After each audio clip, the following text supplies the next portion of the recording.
Hi, I'm back.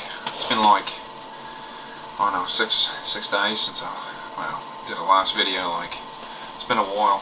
I'm staying with a buddy of mine for a while, helping him out, and going to explain how you make wine. I've got wine on right now.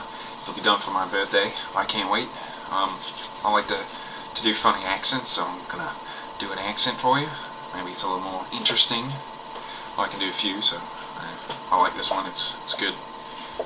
So you get your wine kit, and it's grape concentrate. So you get it, and you have this giant like plastic bucket. Take the bucket, you put like a little bit of hot water in, and you take this stuff called bentonite. You rip it open, you dump it in, you stir it around. Now I don't know it.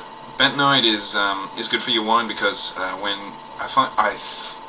it's because when the wine is done fermenting, the bentonite is really fine. It grabs a hold of the yeast and it drags it down and puts it at the bottom, so then it's easy to take it around. So otherwise you've got this like sludge at the bottom. So after that, you got your water, you got your bentonite, you pour it in, you mix like a grey water, and then you pour in your grape concentrate, and it brings it all to like 3/4, and then you put in yeast, and you top it off with water, and you put a lid on, and this airlock which has water in it and sodium metabisulfite. Sodium metabisulfite is good for killing germs. Like it as the wine's brewing, the yeast and the sugar fight and make yeast. Well, the yeast and the sugar fight and make alcohol, and the gas is formed. So the gas has to escape. So it escapes through the airlock. The airlock will not let anything go back in.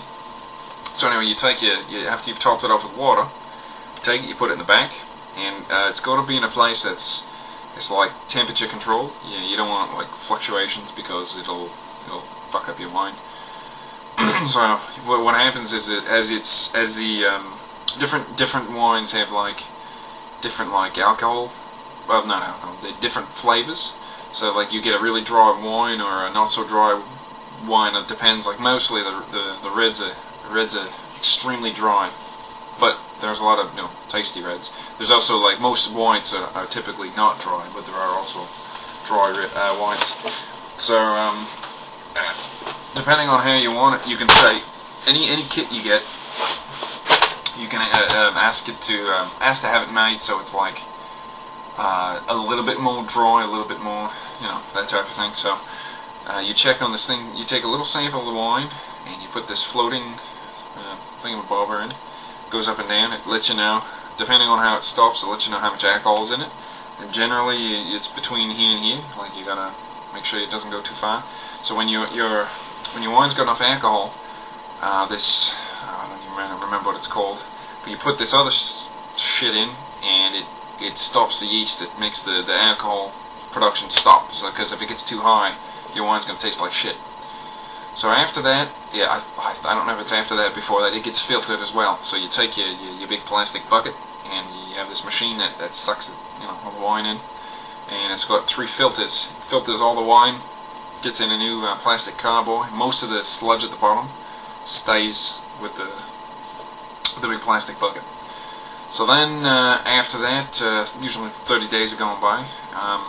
Get a call, say come on in, your wine's ready to be bottled. And you bring in you have a machine, you put a bottle on, you have your big bucket of wine, sucks the wine out, goes in the bottle. When the bottle's full, it just stops because the pressure's too high. So you take your bottle, you cork it, and normally you can put shrinks and labels on if you want, but I won't be doing that. I just want to have wine to drink. So after that, at that time, you got a bottle of wine that's completely sealed. You got to leave it standing for 7 days, 7 to 10 days, because the cork otherwise will not form a perfect seal. So after like 7 to 10 days, and the seal's perfect, you turn it on its side, and after that, if not, the cork will dry out and it will become not perfect seal. So you turn it outside, and after that, you'll just leave it like that, and you can drink it. Usually, you want to leave it in the bottle for at least like 30 days, because if it's not 30 days, it's well, you can drink it as soon as you bottle, but like it's going to be pretty bitter But if you leave it for like 30 days, it takes this huge edge off. So it's a lot smoother. I like it. So my wine is going to be ready for my birthday, which is June 14th. Send me presents. I like presents. I'm drinking White Russian. That's great. I'm going to be, what's the other thing? Oh, I started jogging because I decided I would get into shape, and I went like 10 laps around a baseball field, but like I could touch the ball pretty much any time, so I'm like running pretty much.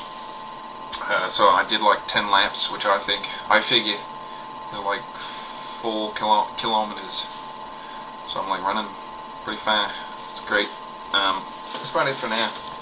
Just thought I'd come up and do a little update. I'm gonna do more funny voices and accents.